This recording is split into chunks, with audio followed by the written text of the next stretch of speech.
Assalamualaikum warahmatullahi wabarakatuh. Kami kelompok Creative Production beranggotakan saya Alexandra dan teman saya Arvel Andi Krisdaparapat, dan narasumber kita bernama siapa? Adi Faisal Hasibuan. Nah, Bapak ini memiliki bisnis percetakan yang bernama apa, Pak? Revan Indoprint. Revan Indoprint. Oke, kita akan nanya-nanya nih tentang bagaimana percetakan Bapak Faisal terbentuk, bagaimana Bapak Faisal pertama kali mencari kesuksesannya gitu, dan bagaimana Bapak Faisal tuh cita-citanya bikin percetakan tuh kayak mana gitu ya. Mungkin kita awal mulanya ya. Oke. Bapak Faisal, kita akan nanya nih. Awal mula Bapak Faisal itu membuat percetakan itu tahun berapa, dan dimulai itu atas keinginan apa, Pak? Baik, kalau gitu saya coba jawab ya, mengingat kembali ya, memori yang kemarin mundur ke belakang gitu. Itu saya kebetulan bidang percetakan itu kebetulan cocok dengan bidang sekolah itu, kuliah saya di jurusan grafika, jurusan Politeknik Universitas Indonesia tahun 95. Itu memang searah sejalan, dari situ nggak mungkin kalau kita lulus grafika harinya ke bidang lain, ke komputer atau apa enggak. Jadi percetakan, jadi di situ diajarin semua, mulai dari persiapannya, produksi sampai finishing. Di situ semua diajarin, bahkan sampai dengan mengkalkulasikan harga pun kita diajarkan di situ. Jadi sambil berjalannya waktu setelah lulus ya mungkin ada yang saya melamar dulu lah, mencari pengalaman itu harus bekerja di perusahaan cetakan yang agak besar. Kebetulan ada lowongan di surat harian itu koran itu ya, dia coba-coba masukin, alhamdulillah ternyata masuk, diterima sebagai waktu itu pertama kali tahun 95 setelah lulus itu sebagai supervisor produksi. Cetakan supervisor produksi artinya itu mengawasi jalannya produksi ya. Pernah langsung wawancara segala macam, langsung diterima. Kebetulan dilihat dari backgroundnya juga cocok, dari grafika percetakannya, akhirnya perusahaannya menyetujui ya, saya langsung diterima di tahun 95. Dan itu tugas tanggung jawabnya saya di perusahaan percetakan yang diterima itu sebagai supervisor ya, harus mengawasi. Kebetulan mengawasi itu kan di produksi itu nggak mungkin sebentar, jadi 24 jam full harus berjalan produktivitas untuk mengejar target, mengejar perusahaan. Jadi kita harus di situ mungkin perusahaan menyiapkan siapa orang-orang yang handal yang bisa untuk mengawasi jalannya produksi. Nah, hanya dibuka lowongan, saya masuk diterima, kebetulan butuh, saya masuk kriteria langsung jadi supervisor. Itu pertama kali itu saya dapat rolling jadi dalam satu hari itu dibagi 3 shift pagi, shift malam, sama shift tengah malam, dan mau dini hari lah. Jam pagi jam 8 sampai jam 5 langsung shift 2-nya sampai jam 12, yang jam 2 sampai jam 5 pagi. Jadi dalam sehari itu full produksi berjalan terus. Nah, itu dari pengalaman ini. Dari situ saya dapat ya. Dari crash bike-nya saya belajar yang mulai dari harus produksi dengan teknik, dengan berbagai macam jenis-jenis cetakan, jenis-jenis printing. Di situ saya macam-macam tingkat kesulitan dan kendala-kendala pun di situ kita dengan sendirinya pasti akan dapat. Nah, setelah lama-lama udah berjalan waktu kurang lebih 2 tahun ya, saya masa berpikiran hanya begini-begini aja. Saya coba mencari peningkatan, mencoba entah ke bagian mana gitu. Perusahaan membutuhkan saya mau diangkat menjadi sebagai yang lebih tinggi lagi di atas pengawas atau kepala bagian atau manajer produksinya, untuk di bagian manajer produksi. Jadi ngatur semua sambil langsung kalkulasi juga harus bisa semua menghitung. Jadi order masuk kita harus kalkulasi harga segala macam, jadi cocok. Dan ya gak lama kemudian ya seiring berjalan waktu lagi ya saya langsung kalau kita udah bisa semua, jadi kita langsung memberanikan diri buka usaha untuk tahun 2007 lah, 2007. 2007. Lama ya. Nah, pengalaman kerja dari sekian itu udah berapa tahun, 2000 sampai 2007 tahun ya, kerja di perusahaan. Nah, kan 2007 ya. Bergamai coba-coba mencari dulu di perusahaan menjalan sendiri itu. Saya mencoba pertama kali itu percetakannya jadi sales, jadi marketing.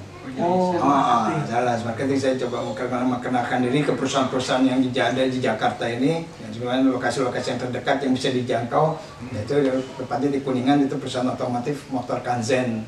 Dulu pertama kali supply dia Kanzen. Saya berjalan sendiri, nggak tanpa yang saya bermodalkan dengan kelengkapan kita administrasinya, paling ya perlu ada kop surat, perlu ada kartu nama, segala macam. Nah, untuk memberanikan diri untuk mengambil itu kerjaan, menawarkan karena saya udah bisa kalkulasi harga. Jadi order yang yang mau diinginkan customer apa, saya hitung sendiri, saya jual sendiri. Jadi kita harus bisa harus kita tahu harga jual berapa, masuk masalah enggak. Kalau nggak, jangan ya, kalau bisa cocok perusahaan mau, ya kita dapat. Nah, dari situ kita tanggung jawab. Udah dapat ordernya itu, kita harus berikan yang terbaik. Jadi jangan sampai nanti udah diambil kecewa, pelanggan pemesan melihat hasilnya kurang bagus. Nah, itu kita harus siap konsekuensinya. Itu kita harus siap. Kalau seandainya nanti dikomplain, di reject, dipulangin, kita harus siap ganti. Nah, itu tantangan berat juga buat usaha sendiri. Nah, yang berjalan perusahaan otomotif sering entah berbagai macam jenis produk cetakan seperti brosur, leaflet, poster, sampai banner, sampai yang sekarang banner pakai digital ya. Kalau dulu zaman dulu masih sablon.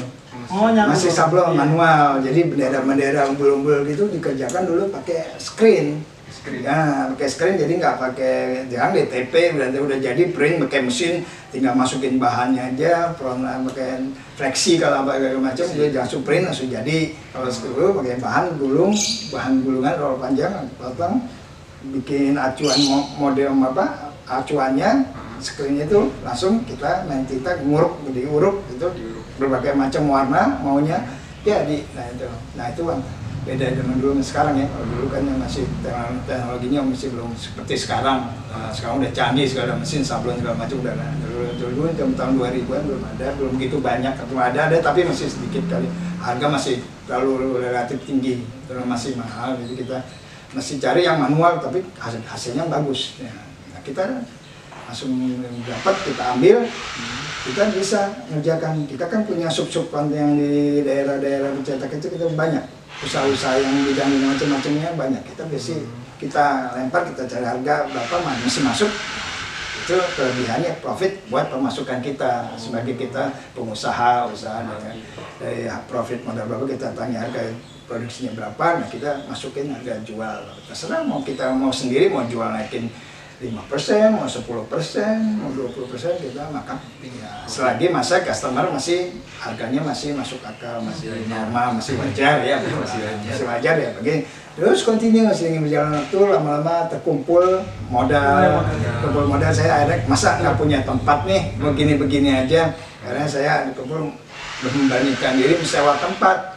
Sewa tempat jangan sewa tempatnya aja ada, mesinnya nggak ada. Mending kan sekalian sewa tempat, sekalian mesinnya ada. Mesinnya ada itu pertama kali saya waktu di tahun 2007 kan masih sendiri, 2008 saya mensewa tempat sama beli mesin. Beli mesin pertama kali mesin cetak toko. Mencetak toko itu mesin kecil, ukuran folio untuk nyetak satu warna. Warna apa aja, warna merah, warna biru, tapi jalannya satu-satu, nggak bisa langsung full 4 warna jadi. Mesinnya yang mesin kecil, kayak fotokopi yang portable yang di meja itu kecil, tapi pakai tinta, pakai cairan semua, beda. Dengan sekarang mesin fotokopi, mesin warna digital kan hanya print warna bisa, itu mesin di toko untuk nyetak bahan-bahan untuk sekarang dipakai banyak kan itu mesin toko. Kayak untuk from nota-nota kwitansi yang 2 play, 3 play itu masih administrasi. Dulu masih rame kan, mungkin sekarang dengan zaman teknologi berkembang, adanya HP segala macam, pengiriman barang nggak pakai itu lagi, sekarang cukup pakai HP aja di foto yang 5 barang udah. Jadi berkurang order cetakan yang sekarang udah gitu ya. Terus apalagi, nah setelah kejadian waktu berkembang, menurut saya langsung melihat pasar market lagi nih, apa nih kira-kira yang bisa diinvestasikan lagi. Kalau kita punya modal, punya usaha, kita penambah lagi otomatis, nggak hanya di satu bidang itu aja.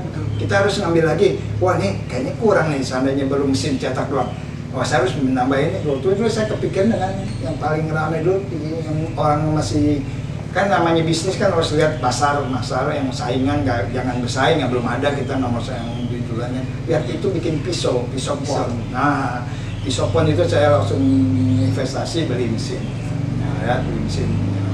Nah, buatan Cina lah dulu masih murah, kalau buat Jepang dulu masih mahal, masih ya pasaran sekitar 20-an masih dapat lah, walaupun harga second tuh ya, bukan baru banyak 40-an setengahnya, ya gitu dapat, sering jalan tuh ya dapat orangnya menjalankan, dapat order pasar terus berjalan pisau itu, terus lagi kok hanya pisaunya aja, ada ngasih, kenapa nggak sekalian sama beli mesin ponsnya, mesin dulu pons sekarang orang istilahnya gambar mesin gaplok ya.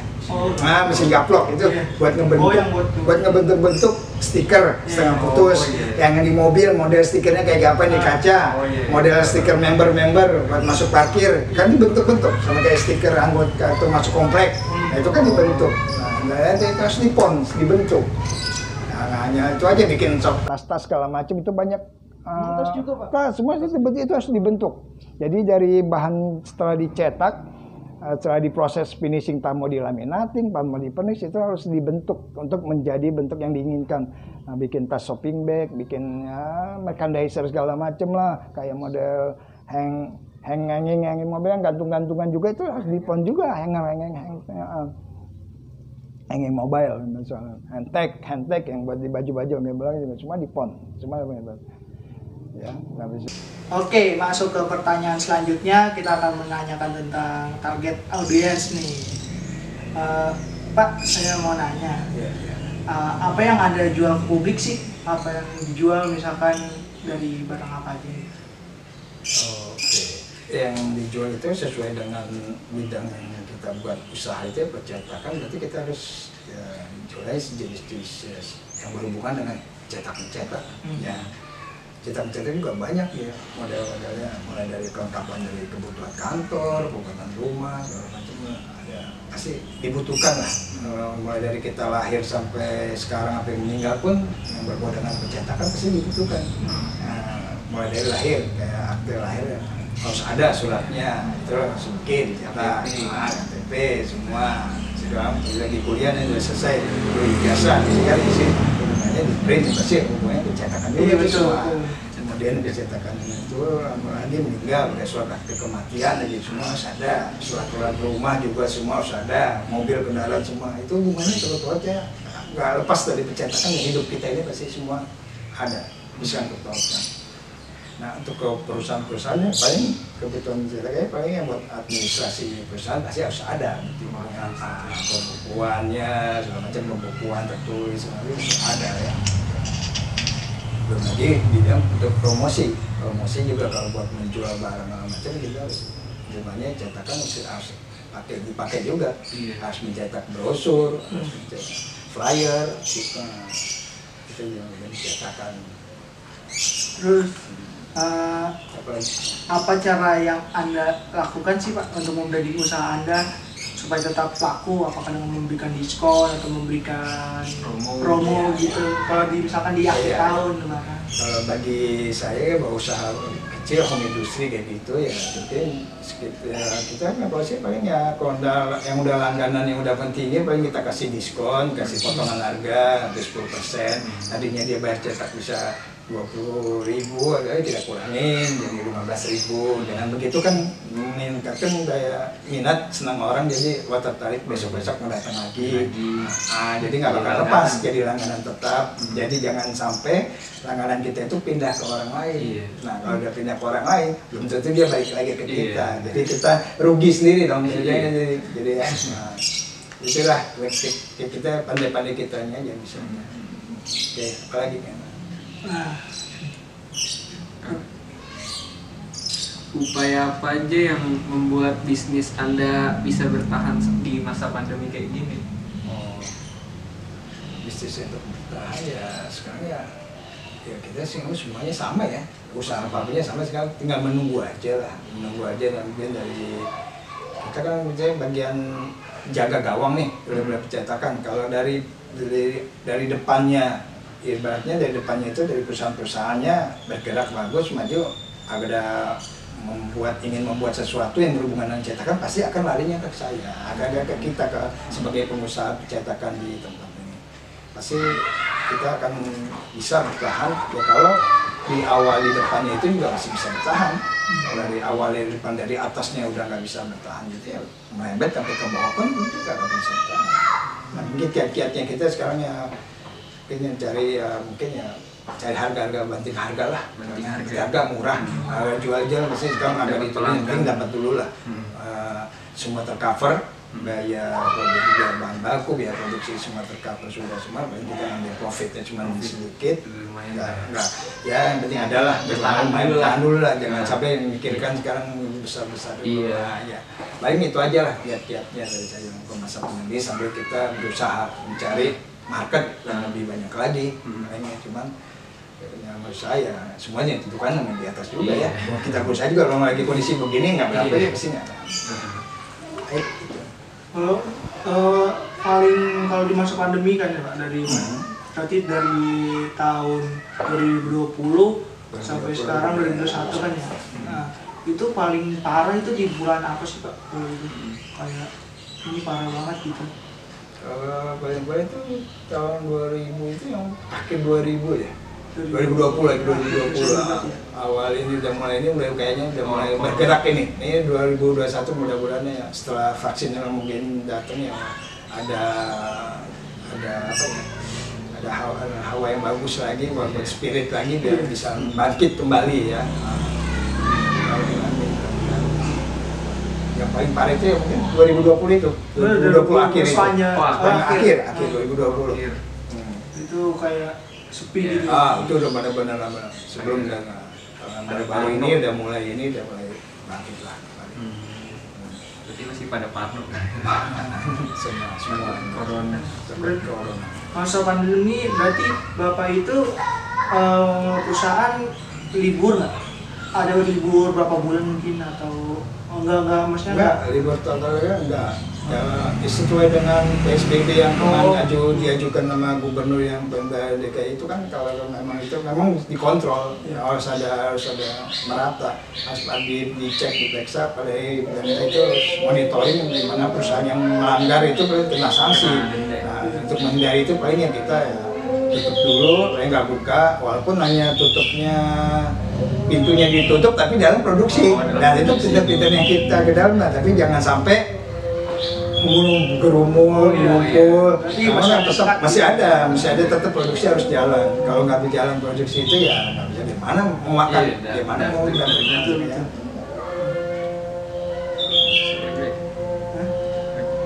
Terus abis itu ini Pak, aja dulu. Ya, beralih ke pertanyaan selanjutnya nih Pak. Ya. Apakah perusahaan ini memiliki hubungan kerjasama dengan pihak lain gitu? Oh iya, ya pasti ada. Semua harus kesinambungan ya, karena percetakan aja nggak hanya mencetak aja, harus sangkut pautnya. Mungkin ada awal saya bilang tadi sampai ke pracetak, cetak, sama finishing. Nah, dari cetak itu pasti ada proses terakhir finishing. Nah, proses finishing itu kita kan nggak mungkin semua satu ada itu punya, karena kita wira swasta kan, memang hanya terbatas, hanya mesin ini saya punya, mesin cetak aja, bikin pisau. Nah, selebihnya untuk finishing pasti kita kerjasama dengan supplier lain, vendor yang lain itu ya, finishing yang dekat wilayah sini aja, dekat tempat kantor aja, dekat kerja aja.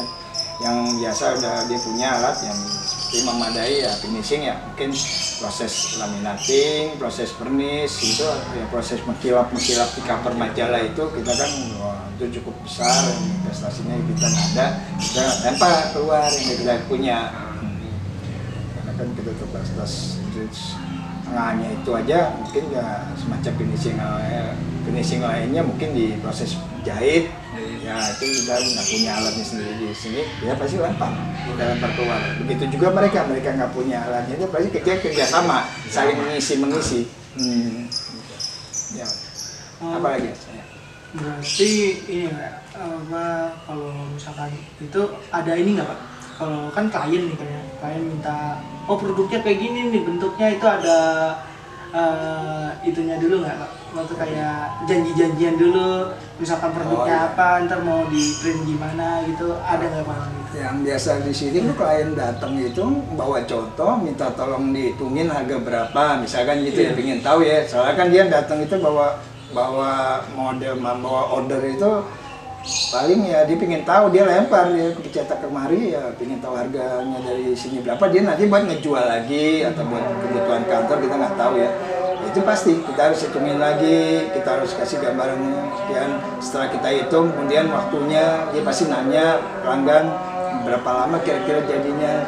Jadi kita bisa tentukan paling kalau tingkat kesulitannya lebih rumit itu pasti butuh waktu, majaknya banyak proses yang tadi itu yang Mas Alfred tanya pada hubungannya ke lempar keluar, berarti kan waktunya harus dilempar keluar, berarti butuh waktu lagi, kecuali hanya di dalam di bagian sini aja yang nggak perlu keluar, jadi lebih cepat. Cukup cuma hanya mencetak aja 2 hari atau 2 hari pun juga masih bisa selesai. Nah, kalau dengan contoh yang dibawa lengkap dengan bentuknya yang lebih tingkat rumit sulit seperti bikin majalah, bikin buku, agenda, segala macam, perlu tingkat kesulitannya, bikin kalender, segala macam, perlu waktu. Jadi ya, minimal itu 5 hari sampai seminggu itu paling lama itu, tergantung dengan jumlah pesanan juga. Kalau jumlah pesannya semakin banyak, waktu yang dibutuhkan juga semakin banyak. Kalau hanya sedikit ya cuma pasti kita bisa cepat. Apalagi kalau cuma hanya cetak doang, cetak doang yang selebihnya dia mau garap sendiri atau mungkin dibikin buku sendiri, dia punya mesin jahit cetak plus sendiri atau mau dilipat sendiri, terserah itu. Sehari bapak hitungan jam-jamnya selesai, tunggu antrian selesai ya, kayak gitu ya. Dan ini Mbak, misalnya kan kita nyetak nih, itu kalau misalkan paling laku di perusahaan Bapak apa produknya? Paling rame. Paling rame. Itu ya paling rame itu yang selama ini ya paling ya brosur-brosur udah berkurang, paling form intern aja. Form intern aja yang kebutuhannya kayak surat tanda terima, surat jalan, kwitansi, kayak gitu, form gitu aja. Satuan itu. Kalau untuk promosi dalam kondisi COVID begini kayak rasa udah mulai kurang ya. Karena promosi sekarang udah nggak perlu lagi pakai selebaran flyer lagi. Cukup dengan lihat di HP aja sekarang udah ada Instagram segala macam, brosur udah diskon sekian. Dulu Zalora yang game promosi entah sekarang harga produk kalau mau dicetak berapa model jadi majalah, sekarang nggak ada lagi. Udah nggak ada pakai cetak-cetakan begitu lagi promosi. Jadi mengurangi kan. Nah, ujung-ujungnya besar dengan kondisi COVID sekarang ini. Era digital sekarang udah praktis, udah simpel, udah gampang, udah hanya dilihat, tinggal mau kita ngeliatnya apa enggak aja. Bacanya gitu aja tergantung. Berarti yang paling laku itu brosur intern itu kayak gitu ya Pak? Itu aja. Kalau di perusahaan Bapak itu kayak nanganin itu nggak sih, kalau misalkan kalau kita kan di mana? Di jalan suka lihat pamflet tuh yang yang berdiri tuh advertising yang gitu. Iya. Itu Bapak nyetak itu ya. Order itu yang biasa gede yang gede gitu. Billboard itu biasanya billboard. Enggak, itu spesialis itu. Spesialis. Spesialis itu beda lagi. Itu beda karena Indonesia printing juga, tapi beda bergeraknya beda. Kan macam printingnya saya jelaskan tadi lebih banyak itu. Printing itu jenisnya banyak. Printing segala macam sampai ke plastik aja, billboard itu plastik juga ada. Itu kan mika juga ada, mika plastik macam-macam. Kalau macam-macam kayak adikat ini juga bisa dicetak. Jadi billboard itu khusus spesialis billboard. Dia mesinnya aja mendukungnya khusus billboard. Buat advertising. Kalau saya masih kurang. Nah, sana saya bidangnya nggak ke sana. Berarti ke yang komersil ya, yang kecil-kecil gitu ya Pak. Misalkan kayak gini. Banner-banner warung juga gitu Pak. Banner warung kan. Benar-benar ini kembali ke digital itu, digital bikin fleksi kayak print digital, di banner kayak kan, X banner yang biasa berdiri buat acara pameran yang berdiri gitu, itu spesialis juga emang beda, beda menyalanya beda. Kitanya offset printing, offset, jadi untuk barang kertas di bidang namanya kertas. Oh kertas. Ya. Kalau macam itu fleksi gitu kan beda digital print itu. Digital print juga ada juga yang kertas, ada juga yang bahan plastik juga ada. Jadi dengan kapasitas mesin yang mendukung itu lebih spesifiknya mesin sana. Kalau saya enggak. Kalau berarti kalau itu usahanya itu ID card ya, apalagi brosur, gitu ya. Jadi gitu ya. Terus habis itu ini Pak pertanyaan mungkin ini akhir ya. Akhir ya. Akhir. Ini kita nanya tentang SWOT nih Pak. SWOT itu kayak strength, weakness, opportunity, threat. Jadi itu adalah kekuatan, kelemahan, peluang sama ancaman nih. Saya nanya pertamanya itu nanya kekuatannya Pak. Kekuatan Bapak itu dari awal sampai terbentuk itu karena apa Pak? Mungkin bisa Bapak jelaskan kekuatannya bisa berdiri selama dari berapa? 2007 sampai 2021 kan melewati masa pandemi. Ya, lagi kondisi lagi kurang juga sih, memang lagi turun ini kondisi. Jadi yang kuat streetnya itu kita harus semangat aja, semangat mencari order, mencari, kemudian didukung juga mungkin pangsa pasarnya juga mungkin lagi bagus tahun lalu, beberapa puluh tahun yang lalu ya, 2007 mungkin belakangan ini banyak macam iklim politik segala macam mempengaruhi juga, politik macam-macam kalau lagi rame demo-demo, itu pasti pengaruh kita juga semua usaha. Semuanya nggak bergerak kalau kita sehari, belum lagi nanti kalau mati lampu pun kita bisa pengaruh juga, berarti aku nggak bisa produksi, jadinya terlambat waktunya kan, waktu buat ngerjain harusnya selesai jadi nggak selesai, kalau ngerjainnya jadi kerja deadline jadi mundur. Itu kelemahannya itu mati lampu kayak macam kelemahan mati lampu, dan kita waktunya janji 5 hari. Karena kebuntur mati lampunya nggak jelas nanti semalam seharian, bisa 2 harian, kita bisa dimarahin sama pemesan. Kenapa nggak bisa, kenapa nggak sesuai, nggak bohong nih kalau macam, bilang macam, bener di sini mati lampu Pak Sing. Anggapan dari pemesan pasti menuduhnya begitu, kita dianggap nggak mampu, padahal kondisinya kalian mati lampu. Belum tahu dia. Kondisi mati lampu. Nah, terus apalagi kendalanya, begini mesin ya, dengan kondisi mesin nggak yang sudah kemakan usia juga pengaruhi juga itu, jadi harus berapa bulan sekali harus kontrol, harus cek, lihat kondisi apa yang kira-kira sudah lemah terus diganti, harus diperbaiki. Jadi jangan sampai nanti waktu jalan produksi panjang non-stop itu digeber terus tiba-tiba mesinnya lagi namanya batuk-batuk gitu, mesinnya kayak manusia batuk juga, jadi lelet gitu, ngambek dia nggak diperhatiin, bilang mau kerja keras disuruh kejar terus, geber-geber malam suntuk berhari-hari sampai seminggu, saya nggak kasih istirahat, akhirnya mesin ngambek, ya udah mati total. Mati total harus benerinnya nggak cukup sehari lagi, harus dibubut lagi lebih parah kalau tengah bongkar lagi mesin turun mesin, sama aja kan lebih lama lagi, udah kebuang berapa jam waktu. Nah, itu yang menghambat yang tadi yang pengaruhnya itu, kelemahannya itu. Jadi kalau peluangnya itu kalau misalkan event apa Pak? Misalkan kalau event gitu ya? Event atau misalkan hari raya gitu dapat orderan gede gitu kan lumayan. Enggak ada apa, kita perusahaan kata home industry gitu kecilan yang lewat aja, misalkan pemesan pelanggan yang udah ada aja. Kalau yang berlangganan aja yang tetap aja. Kalau event besar itu biasanya larinya ke istilahnya ke tender. Itu perusahaan-perusahaan besar yang udah kelas golongannya udah di atas. Oh berarti Bapak nggak ikut tender dulu? Kitanya menengah ke bawah. Kalau menengah ke atas itu udah main aja, udah mainnya gede-gede miliaran gitu. Ya, mungkin ke pabrik-pabrik, main airnya ke pabrik-pabrik yang total budgetnya omsetnya MM-an itu miliaran, ratusan juta PMM-an.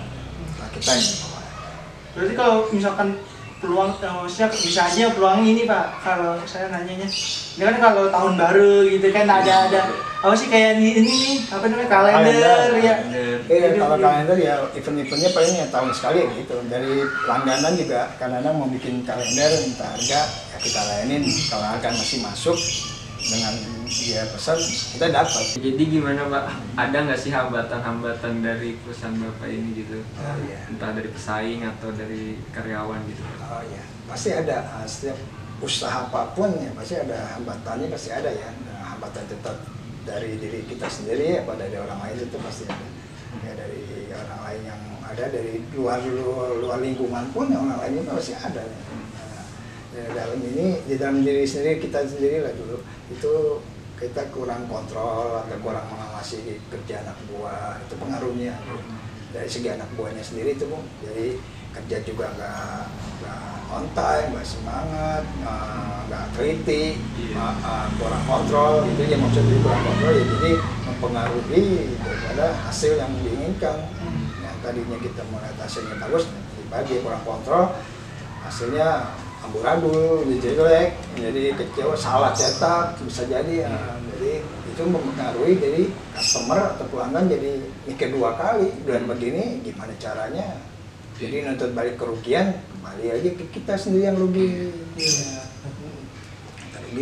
Terus dilihat dari karyawan juga mungkin ya dia nggak masuk atau nggak jarang masuk, bos-bos nulu, mempengaruhi juga kinerja usaha kita. Misalnya jadi peningkatan kita, jadi harusnya pelanggan datang selesai, nggak selesai ada ditarik lagi, yang tadinya harus mesen nggak jadi, batalin, cancel. Nah itu kan sebagai tantangan, ancaman juga buat kita sendiri jadinya.